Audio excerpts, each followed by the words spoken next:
Обычно вот эта фраза, которая всегда говорят, спорт вне политики, да, но сейчас спорт у нас идет впереди всех политических событий.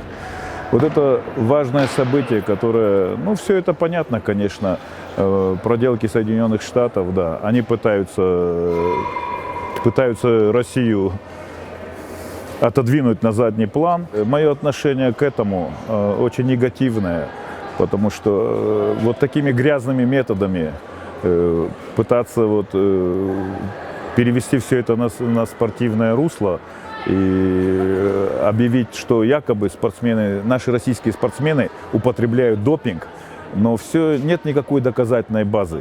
Почему американским спортсменам разрешено на официальном уровне употреблять допинг? Якобы, будто бы они больны чем-то, и я считаю так, если он больной, это уже он не спортсмен, А им, оказывается, можно употреблять стероиды, можно употреблять психотропные препараты, в отличие от других всех спортсменов, да. Это на официальном уровне у них все происходит. Когда ты выступал под советским флагом, да, я в СССРовское время выступал, да, было очень приятно, когда в честь тебя поднимал весь зал и играл гимн в твою честь, понимаете?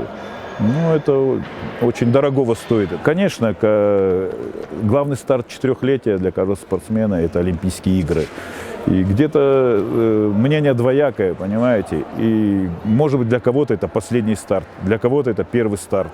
Да, мое личное мнение, конечно, надо проигнорировать все это, бойкотировать. Нужно бойкотировать страной вот это негативное к нам отношение.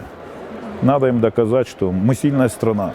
Насчет флага, я скажу так, если это государством оценится так, как нужно, то есть результаты по поощрениям, как на Олимпиаде это бывает, то, конечно, я на стороне спортсменов, потому что их труд уважаю, понимаю, и, конечно, я за это. То есть, если они поедут просто, чтобы морально удовлетворить и показать свои результаты, то, конечно, это грустно. На мой взгляд, лучше тогда отказаться и внутри страны провести такое, прям, как сказать, что-то круче даже, чем Олимпийские игры, назвать их как-то, наверное, что-то патриотичное, чтобы у нас именно в стране начал еще сильнее развиваться спорт, здоровый образ жизни.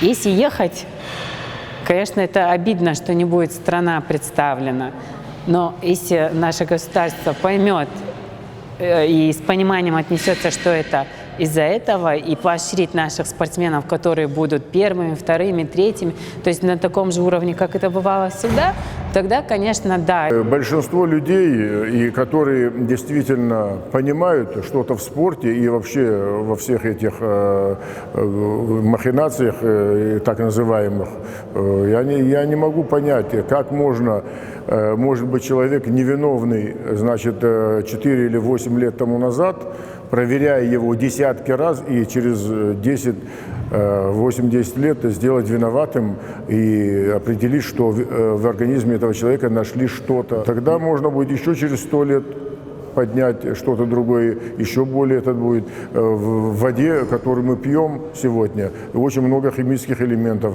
а некоторые к тому времени этих элементов могут оказаться запрещенными. И все пожалуйста, всех можно дисквалифицировать, отбирать у них этот. Я считаю, что не надо никому возвращать ни медали, ничего. Они заслужены этими людьми потом и кровью, и надо дальше идти жить. Тем более спортсмены, которые уже завершили карьеру, какой смысл отдавать им медали? Кому-то заслуженные медали.